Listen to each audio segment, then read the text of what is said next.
my claim is that log base 5 of 5 to the x is equal to x. It seems like a ridiculous statement on one hand because it's just some strange expression that you almost would think, why would something like this possibly be important? But not only is this going to be important because actually fact 2 is going to derive facts 3, 4, and 5, but fact 2 here, I claim, follows from what we know about these functions. So let's think about this. Why is this true? Take a given x and apply the exponential function to it. What would you get? Well, as we've been dealing with all day today, I'm just dealing with 5 to the x. Now, of course, we could be doing everything with 7 to the x, or 8 to the x, or 10 to the x, or 15 to the x, or 2 to the x, or e to the x. We just happen to be dealing with 5. But if we're dealing with 5 to the x, when you give the exponential function x, it's going to give you back 5 to the x. Okay, now, what if we take what the exponential function gives us, and then we apply the logarithm function? What are we going to get? Well, the logarithm function is going to take the logarithm of 5 to the x. So that's going to be log base 5 of 5 to the x. But think about this for a second. We took something and we applied the exponential function to it, and then we applied the logarithm function. But what is the logarithm function? The logarithm function is defined to be the inverse function to the exponential function. So what the exponential function does, the logarithm function undoes. So if the original function took x and turned it into 5 to the x, then the inverse function should take 5 to the x and turn it right back to x. So by virtue of the fact that the logarithm function is the inverse function to the exponential, when the exponential takes x and makes it 5 to the x, the inverse function has to take you right back to x, which means that x has to be equal to log base 5 of 5 to the x. It seems like a ridiculous fact. Frankly, fact 2 is not nearly as important as fact 1. Fact 1 is going to be of supreme importance, like as you see when we go through examples. Fact 2 is an intermediate point. It's an intermediate point to get us to facts 3, 4, and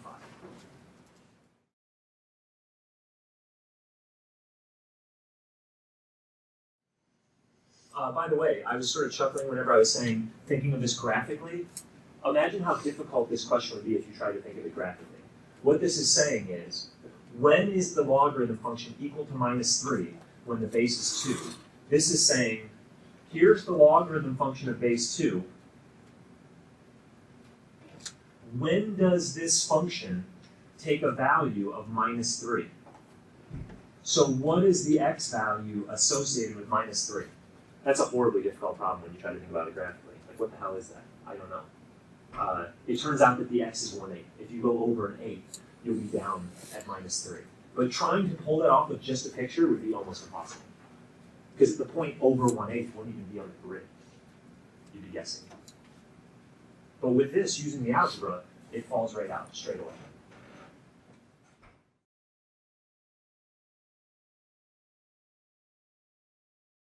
Let me be very straightforward with you guys. Looking at the material that is upcoming, like this week and sort of into next week, but this week in particular, like this may be as intense of a stretch as we will encounter all year long. It's at least, in my estimation, the most intense stretch of the course that we've seen yet.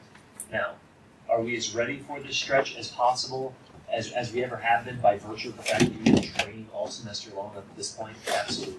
But I just want you guys to be aware, like, when I put this homework assignment together, when I normally put the WebAssign homework together, WebAssign tells me that the homework is going to take between, most assignments, between like 25 and 40 minutes. That's standard. Now, it could end up taking you longer than that, that's fine. Like, I want us to be able to think through the problem. But just for context, most homework assignments are bi-weekly, 25 to 40 minutes. This assignment, I made it as short as I possibly could to make sure that this material would give you the proper practice that you need, and it turned out to be like 51 minutes. So if most assignments are 25 to 40, this one's like 51. So this means it could be twice as long as short-ish assignments, and it's definitely going to be probably one step longer than standard longish assignments. So keep that in mind.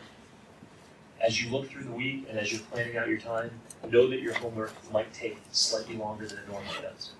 Amazingly longer? No, like 25% longer than some of the longer assignments. But I made it as concise as I could, but there's still just a lot of content here. So in some sense, I apologize in advance for the course, but ultimately I want you guys to know that like we're in the midst of a bit of an intense stretch where the 4-credit nature of this course is coming full throttle. I want you guys to be aware. Questions about that fact? Questions about what lies ahead this week? All right, so let us then sort of hammer away.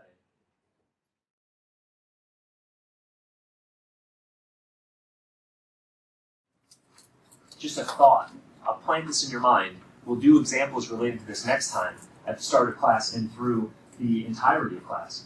But just a thought.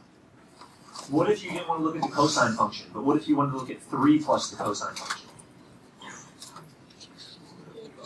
Shift it up 3. What if you didn't want to look at the sine function, but you want to look at the negative sine function? It's going to take everything that's up, down, and everything that's down, up. It's going to reflect. What if instead of looking at the cosine function, or the cosine t function, you wanted cosine of t minus pi over 2? Well, that's going to shift the thing to the right, pi over 2 units. All these things that we talked about with graphs and shifting up and shifting down and shifting right and shifting left, and reflecting this way, reflecting that way, can be applied to these guys. I just want to plant that seed in your head now, knowing that we'll go through examples next time specifically in class. Questions on that? Hopefully this is feeling slightly less.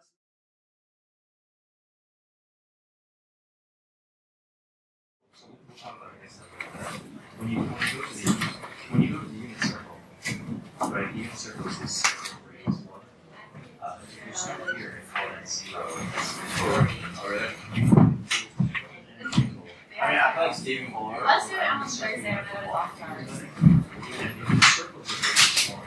Its circumference. You guys just have to throw it. Yeah, higher.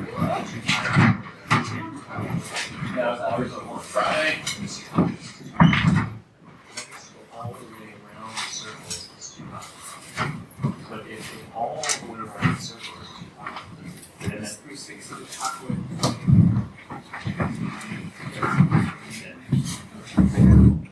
No, that's what, yeah, I did too. We'll talk about that. Yeah. Yeah. He's like, what's wrong with you? I just said, no, I'm fine. It's just a matter of. So we talked about like when you have a square root on some level. Oh. They're fixing my dad's It's just funny. Like you're sort of eating. but they're like, It's like improper. It's like, Yeah, it's like so you're just going to switch it. So what we did is just like we do whenever we have such things. Yeah, I can't find this worksheet. You just multiply top and bottom by square root 2. Yeah. Because what's that going to do? That's going to make the denominator. Because I'm trying to understand square root. that's what he answered, and that's a lot. You're welcome. You don't do good work. Oh, you're good. You too.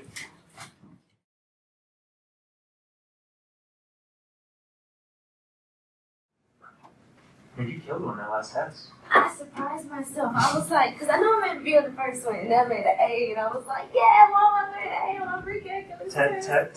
Test class average went down and you're up like 10 points. I'm so That's happy. awesome. You know, if only I can transfer this energy to my chemistry course, then I'll be okay. There you go. All right. You have a good weekend. You too.